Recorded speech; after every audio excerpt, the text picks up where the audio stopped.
Vamos a tratar durante esta hora o 50 minutos que tenemos a estas preguntas. ¿Qué es la comprensión y cómo se desarrolla? ¿Qué es el marco de la enseñanza para la comprensión?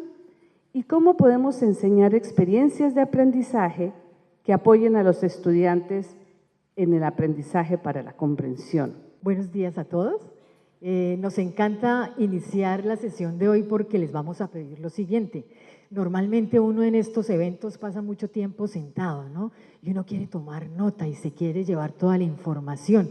Y uno tiene como la expectativa de acordarse después de todo, pero la investigación ha mostrado que si uno no usa alguna información después de 6 meses, desapareció.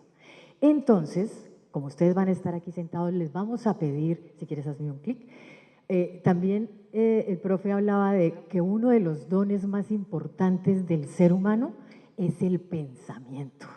Entonces queremos empezar por ahí. Esto lo dijo David Perkins hace muchos años, como en el año 93, en su libro La Escuela Inteligente.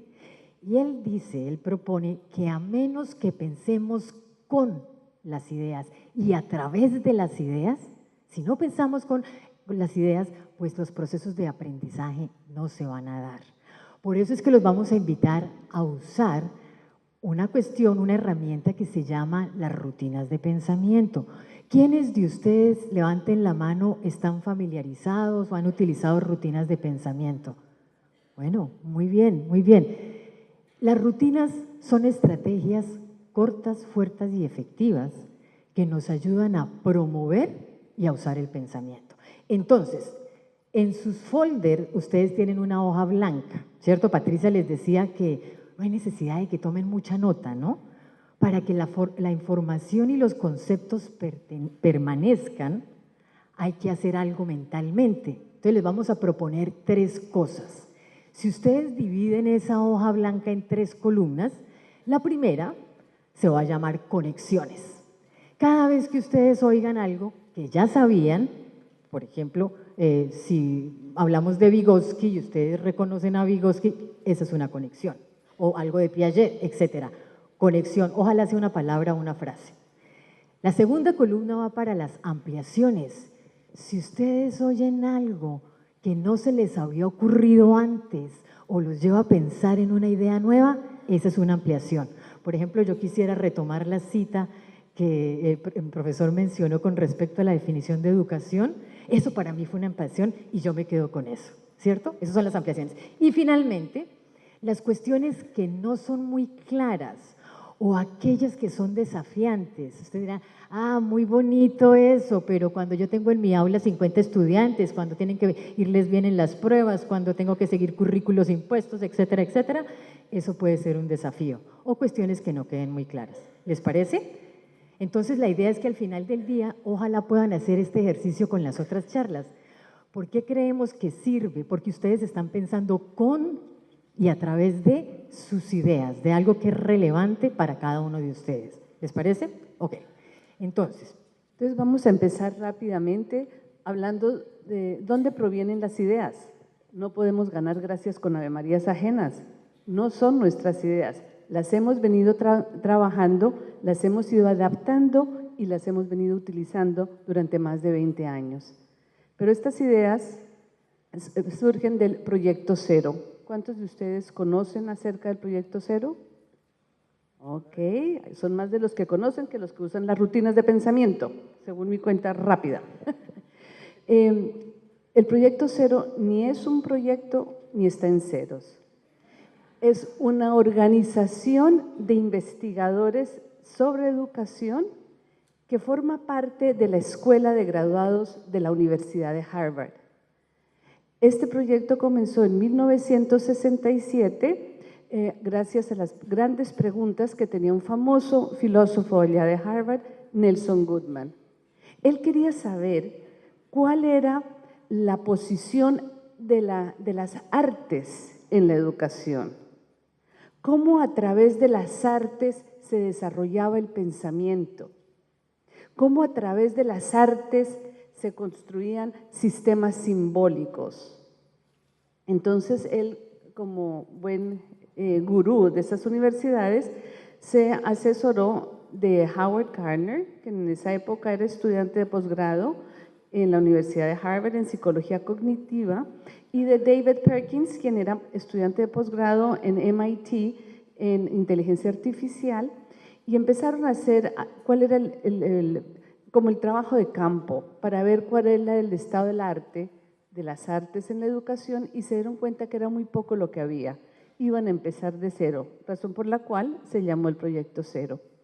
Durante más de 20 años, Howard Gardner y David Perkins han estado en Proyecto Cero, primero como coordinadores, después estuvo Steve Seidel, quien aún también trabaja en Proyecto Cero. A él se le conoce mucho por su trabajo que ha hecho sobre cómo observar el trabajo de los estudiantes, pero en grupo. Dice que el trabajo del maestro es tan aislado y él es el único que mira el trabajo, y cómo podemos utilizar los trabajos o las reflexiones que hacen nuestros estudiantes para ir más allá de poner una nota, realmente para poderlo compartir con otros colegas, entender mejor al estudiante y saber también como profesor por dónde debo coger. El otro, después de Steve Seidel, vino Shari Tishman, que también trabaja en el Proyecto Cero hoy en día.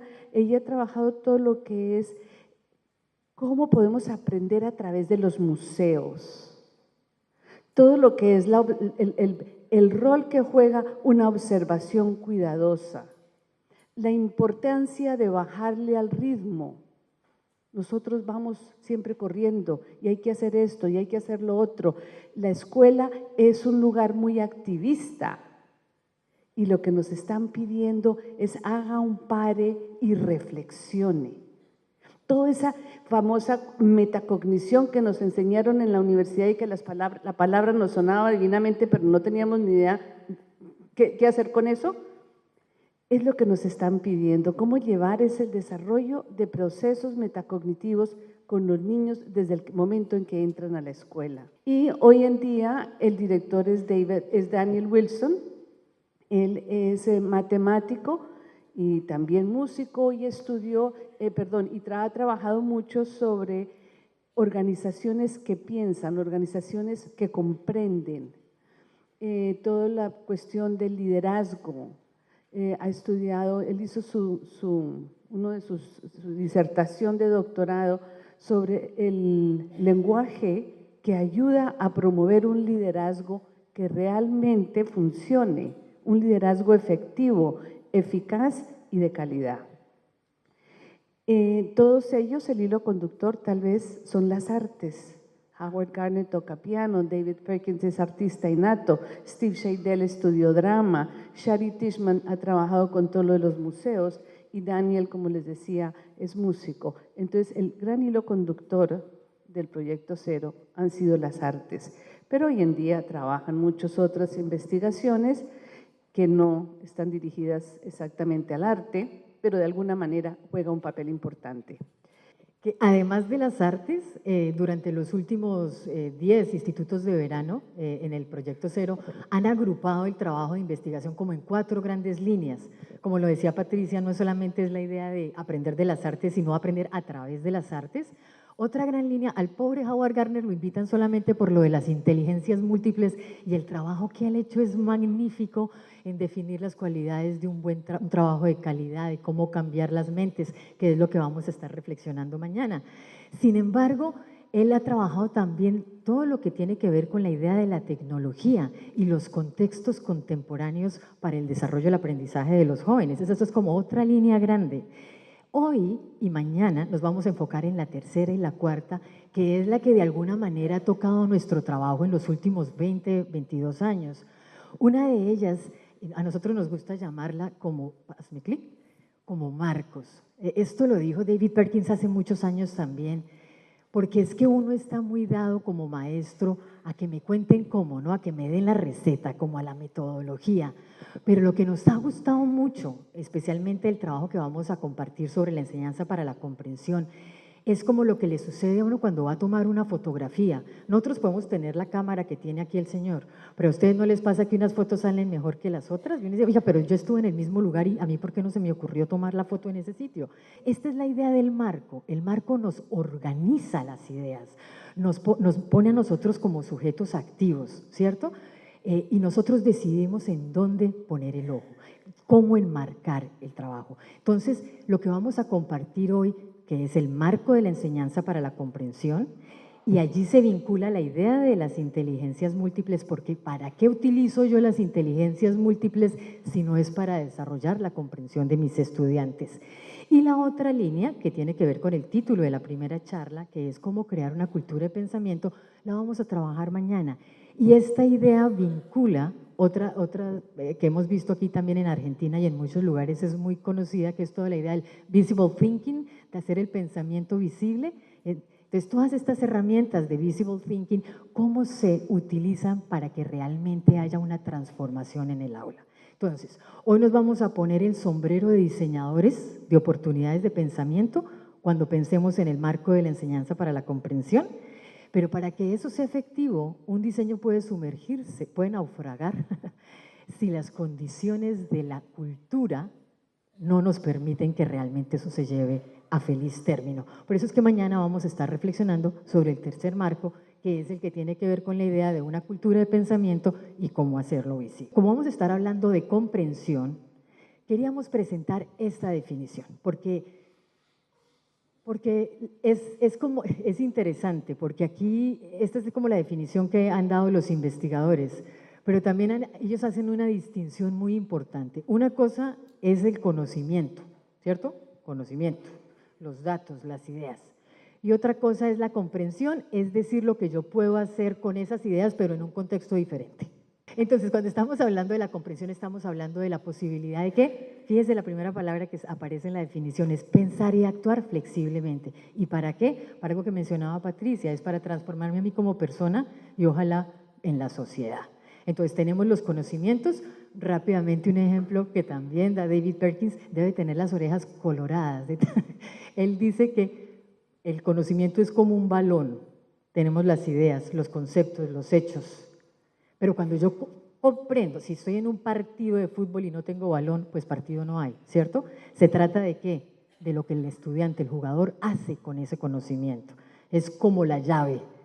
Yo tengo el conocimiento en la llave, pero la llave me debe llevar a alguna parte. Yo debo hacer algo con ese conocimiento. Entonces, eso es como lo que va a estar detrás de este enfoque y es la visión de la comprensión como desempeño flexible, que no es otra cosa que lo que yo puedo hacer con esos conocimientos para resolver un problema, crear un producto o interactuar en el mundo que me rodea. Desde allí estamos. Entonces, para finalizar, cuando empezaron a pensar en cómo desarrollar la comprensión, viene la pregunta del millón, ¿qué hacemos? Entonces, en el año 88-89, todos estos investigadores a la cabeza de Perkins y Gardner empezaron a pensar cómo diseñamos una pedagogía que apoye el desarrollo de la comprensión. Entonces, durante un proceso de más de 5 años, se fueron al aula y fueron a observar a esos profesores que tienen influencia, de los que acabamos de oír, de esos que uno recuerda. Fueron aulas de diferentes disciplinas y durante más de 5 años se enfocaron en 3 cosas. Lo primero que se fueron a observar a las aulas es esos profesores a qué le gastan el tiempo, es decir, ¿qué deciden enseñar? ¿A qué le dan el tiempo a estos profesores? Segundo, se fueron a enfocar no lo que hace el profesor, sino lo que el profesor le pide a sus estudiantes que haga. Y tercero, que es como la piedra en el zapato de muchas instituciones educativas, es cómo sabemos en el proceso nosotros y ojalá los estudiantes que esas comprensiones sí se están desarrollando. Fruto de sistematizar la respuesta a estas 3 preguntas, es que surgen los elementos del marco de la enseñanza para la comprensión. Es decir, que ustedes van a ver, no es que se hayan inventado la rueda, no es nada más ni nada menos que lo que hacen los maestros que tienen influencia. Porque cuando ustedes, seguramente para quienes son nuevos con el marco, se van a dar cuenta que estos elementos tienen mucho que ver con lo que seguramente ya ustedes están haciendo en las aulas. Entonces, estas preguntas Sí, como siempre decimos, si no se acuerdan de nada más de este evento, por favor, cada vez que van a empezar una sesión, que se van a reunir con sus colegas, con sus coordinadores, con sus maestros, ¿qué quiero que comprendan? ¿Qué les voy a pedir que hagan? ¿Y cómo voy a saber en el proceso que sí se están desarrollando? Sí, deben ser preguntas no que se las hagan cada 20 años. Cada vez que van a empezar un año lectivo, un semestre o introducir un concepto así ladrilludo. Esas preguntas nos guían. ¿Okay? Entonces, ya pensaron, María Jimena les dijo gustar esa rutina de extender, ampliar y desafiar. Ahora, coméntele a la pareja, a la persona que está junto a usted, que ¿hubo alguna conexión, alguna ampliación o algún desafío? Rápidamente, hay como 1000 personas aquí, así que todo tiene que ser corto, fuerte y efectivo. Coméntele a la pareja.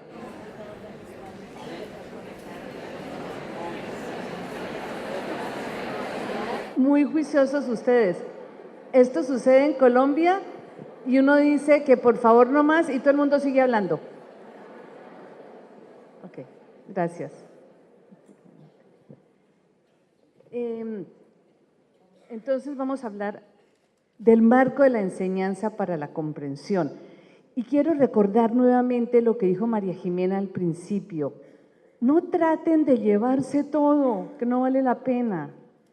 Conéctense con algo que realmente es significativo para ustedes y pónganlo en práctica. Porque si no, pues este tiempito es perdido, ¿no es verdad? El marco de la enseñanza para la comprensión nos llamó la atención desde un comienzo porque no nos estaba dando una receta. Tal vez es que ni María Jimena ni yo somos muy buenas cocineras, entonces eso de seguir recetas no nos funciona muy bien, sino que nos obligó a pensar sobre lo que estábamos haciendo, por qué lo hacíamos y cómo lo podíamos mejorar. Y ese fue como el cambio cultural que empezó en el colegio cuando comenzamos a ver estas ideas. Yo no soy investigadora, María Jimena ha hecho más investigación de la que yo he hecho, pero venimos de la práctica. Hemos sido profesores desde los pequeños hasta los adultos, a posgrado, etcétera. Y yo creo que esa práctica ayuda a enriquecer la teoría y la teoría ilumina la práctica. Así, cada uno de ustedes, ya sea desde una posición desarrollando teoría a nivel de investigación o en la práctica en el aula, acuérdense de eso. Y de todo lo que oigamos durante estos 2 días, ¿qué me puedo llevar y qué me puedo servir? Entonces, nos vamos a viajar. Vamos a viajar por el marco de la enseñanza para la comprensión. ¿Qué sucede, mis queridos amigos, cuando ha caído un aguacero así brutal y de pronto deja de llover y sale el sol? Hay algo en el horizonte que vemos pero no lo podemos tocar. Cubre una gran extensión de terreno. ¿Qué es? El arco iris. Pues el arco iris representan nuestro primer elemento del marco de la enseñanza para la comprensión, que son los hilos conductores. Los hilos conductores son las grandes preguntas que orientan mi trabajo cotidiano. Es decir, lo que le da el horizonte a lo que yo hago. Constance Camille decía que uno de los grandes problemas en la escuela era que estábamos tan estructurados que limitábamos y matábamos la curiosidad con la que llegaba el niño a los 4, 3, 5 años. A medida que van creciendo, nos hemos estructurado tanto que creemos que al trabajar una pequeña asignatura, porque no es ni siquiera una disciplina, perdemos la visión del horizonte. ¿Cuántas horas duramos aprendiéndonos de memoria los elementos de la tabla periódica? ¿Cuántos de nosotros utiliza la tabla periódica? ¿Cuántos, para el crucigrama, cuántos de nosotros realmente comprendieron ¿para qué sirve la tal tabla periódica? Entonces, por eso es la importancia de los hilos conductores. Son preguntas, no afirmaciones, preguntas abarcadoras que nos motivan, nos invitan a ir más allá. Son esenciales para la disciplina. ¿Qué queremos decir con que son esenciales? Pues que tienen contenido, hay otros hilos conductores que pueden ser de método, de propósito y de formas de comunicación. La escuela se ha enfocado mucho en lo que es el contenido y el método, pero resulta que la dimensión más interesante para el muchachito es el estudiante que se hace bien atrás y después de que da una cátedra divina, alza la mano y le digo, sí, Pedrito, ¿y eso para qué me va a servir? Porque puede salir en el examen, en las pruebas estandarizadas. Eso no tiene relación ninguna con la disciplina. Entonces, yo como maestro, mire, háganse un favor ustedes y uno a sus estudiantes. Antes de enseñar algo, piensen, ¿a qué diablos sirve esto? ¿Cómo lo puedo relacionar con la vida del estudiante? Porque todo, absolutamente todo de alguna manera, no es que diga que tenga que ser útil en el sentido utilitario, sino que sea significativo para el alumno. ¿Ok? Y si no tengo yo esa respuesta, búsquela, y si no la encuentren, no enseñen. Pero hagan el esfuerzo por saber que todo lo que yo estoy enseñando, o la gran mayoría de las cosas que estoy enseñando, tienen sentido para los estudiantes. Y ojalá esas preguntas se hagan públicas. Uno muchas veces entra a los salones y las paredes no hablan, de eso vamos a hablar mañana. Pero les digo, los chiquitos sí, porque tienen las decoraciones y está Mickey Mouse y está el Pato Donald. No sé exactamente cómo contribuyen ellos al desarrollo del pensamiento, pero bueno, ahí están los dibujos. Pero a medida que van creciendo los niños y los salones, blancas las paredes. No, empiecen a poner esos hilos, esas grandes preguntas que nos van a como empujar durante todo el año. Son preguntas que no se responden con un sí o un no, y si las encuentran en Google, no son hilos conductores. Si la respuesta está en Google, no, ese no es un buen hilo conductor, ¿ok? Ay, se me había olvidado que teníamos esto, Dios mío. Bueno, vamos a ver rápidamente, por ejemplo, antes hablamos de los objetivos generales, ¿se acuerdan? Porque esos eran medibles y observables y que no fueran a usar la palabra comprender porque eso era invisible, la comprensión era invisible. Bueno, entonces que los estudiantes conozcan qué es la selva tropical y por qué es importante cuidarla. ¿Okay? Entonces, cuando ustedes tengan un objetivo de esos generales, háganle las siguientes preguntas. Esta pregunta será lo suficientemente abarcadora como para que muestre a los estudiantes el amplio horizonte de la disciplina. ¿Cómo podemos lograr que vayan más allá del conocimiento y del método, que tengan en cuenta el propósito, la forma de comunicarse? ¿Y cómo las presentamos y las hacemos públicas en el ambiente del aula? Entonces, esos son como nuestros grandes objetivos. Hagámosles esas preguntas y miremos a ver cómo puede transformar ese primero que teníamos. ¿Cómo funcionan las cosas y cómo se relacionan entre sí? ¿Se fijan? No solamente estamos hablando de la selva tropical, sino en general, mucho más amplio. ¿Por qué suceden las cosas de la forma en que suceden? ¿Cómo podemos cuidar el mundo que nos rodea?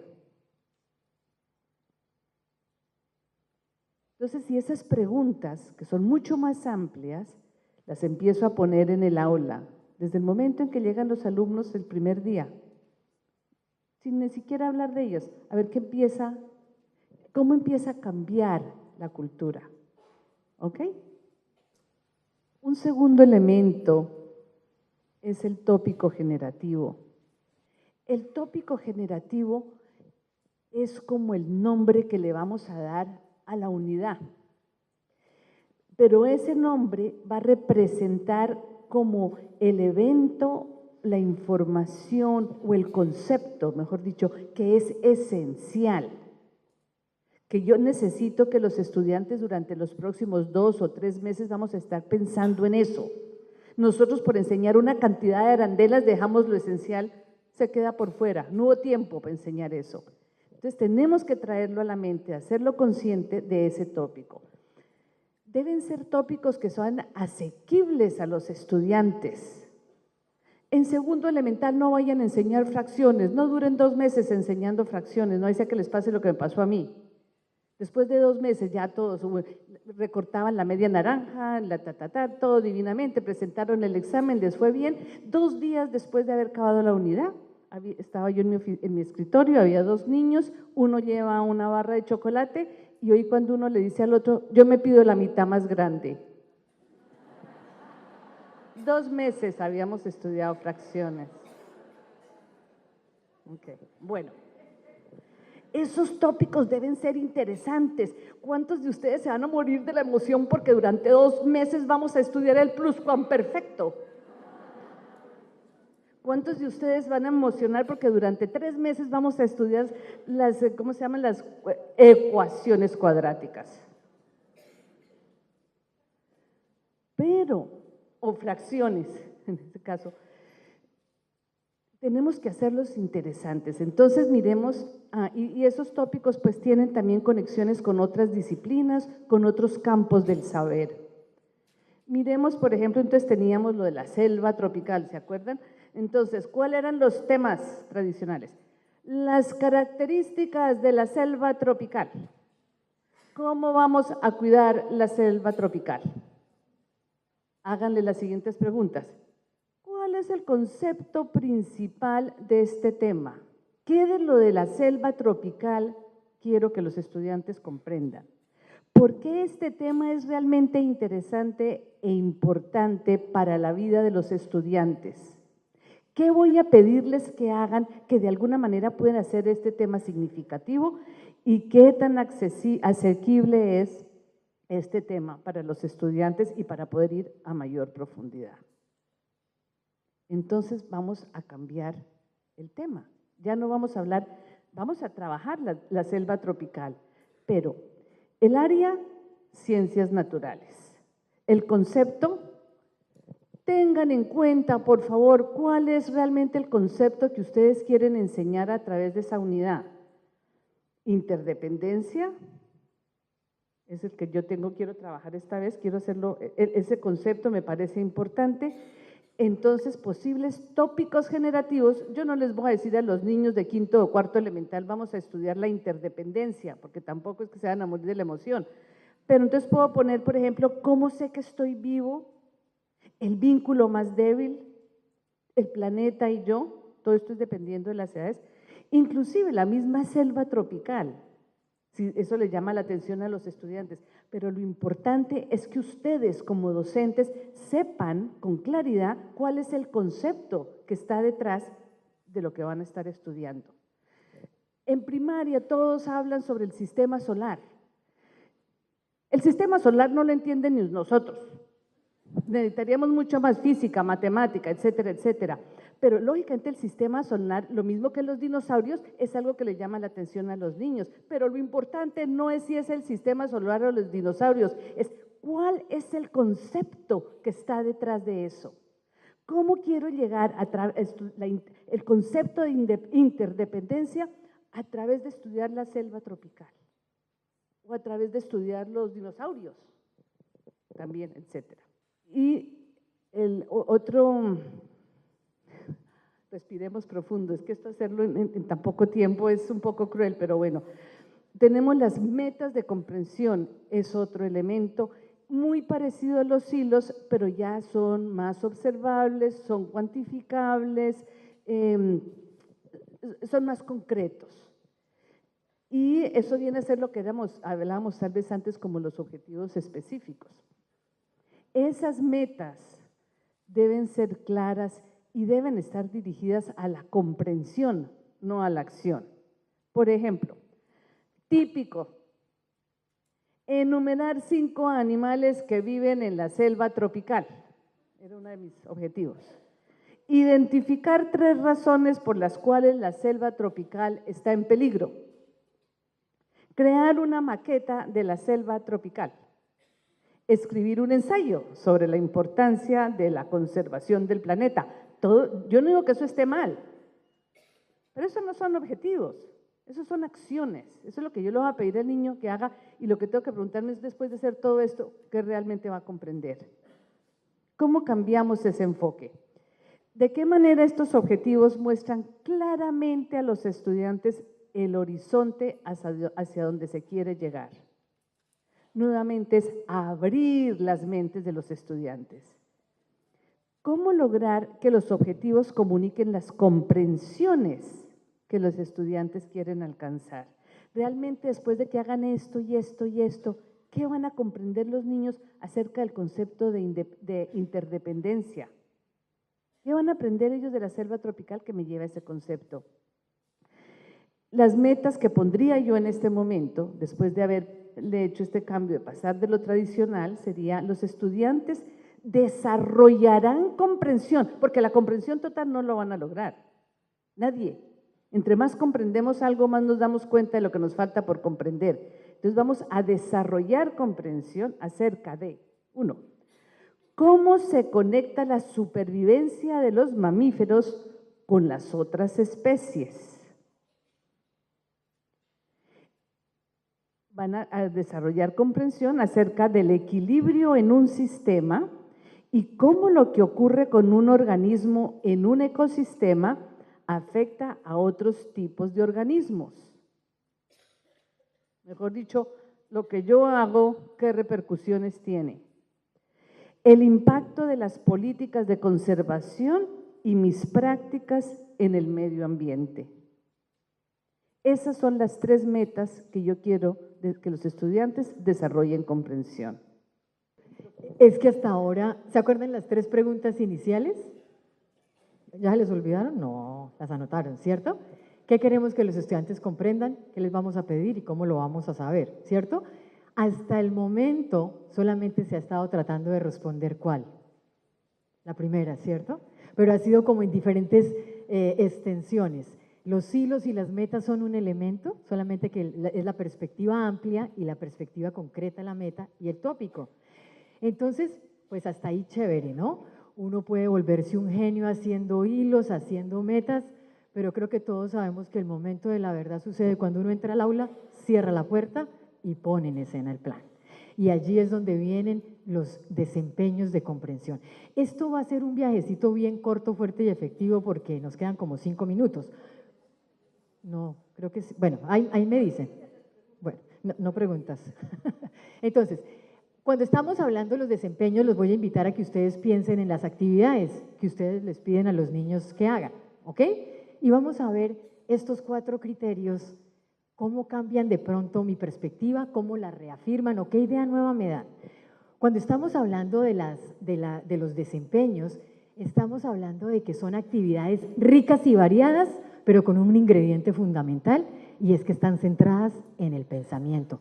Resulta que es que los desempeños son el lado visible de la comprensión, porque es que es en lo que el niño está haciendo, lo que el estudiante está haciendo, que yo sé qué comprende y qué no comprende, porque son el lado visible de la comprensión. Por eso es que esas 2 palabras son claves y por eso es que hay un matrimonio muy, muy armónico entre las rutinas de pensamiento y los desempeños de comprensión, pero hay unas diferencias, ¿ok? Una rutina por naturaleza me lleva a pensar y me lleva a hacer visible el pensamiento, pero ojo, se pueden convertir en actividad si no tengo en cuenta los otros 2 criterios, porque yo sé que se pusieron de moda y le dicen a uno cómo usar las rutinas, pero es que para usar las rutinas no hay que certificarse ni nada, es usarla con los alumnos, es ver cómo los estudiantes responden, etcétera. Pero hay 2 ingredientes que plantean los desempeños y es la idea de la secuencia, y por eso me encanta esta imagen, porque es como la metáfora del desempeño.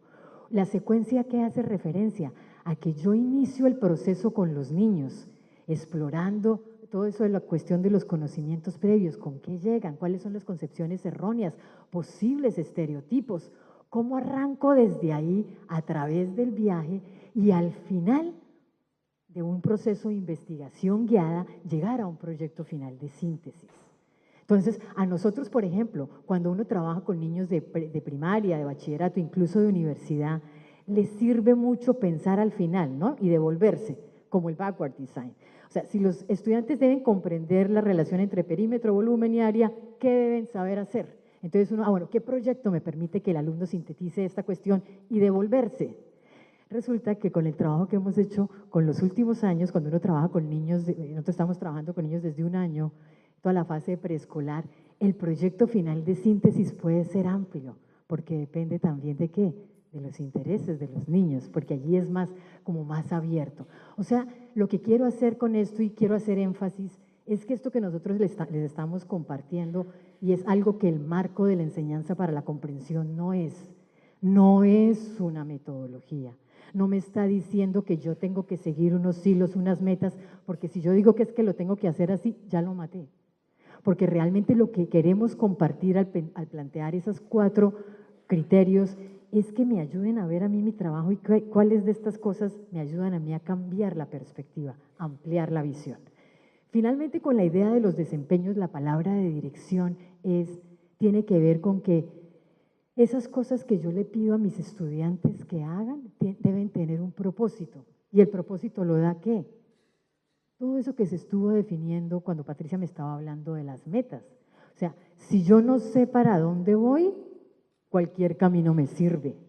Pero como yo ya tengo una intencionalidad clara, ya más o menos sé cómo puedo improvisar.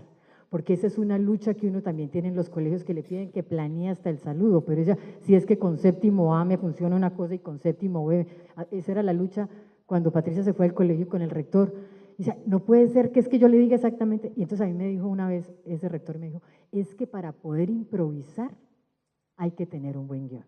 O sea, si yo sé a dónde tengo que ir, ¿cómo con las herramientas, las rutinas, la documentación puedo realmente responder a las necesidades de quién? De estos niños en particular, porque este enfoque supone que yo conozco cuál es la diferencia entre un tópico y una meta. No es que lo llame tópico y ya empezó a parecerse a tópico, pero es un tema. No, hay que respetar las ideas.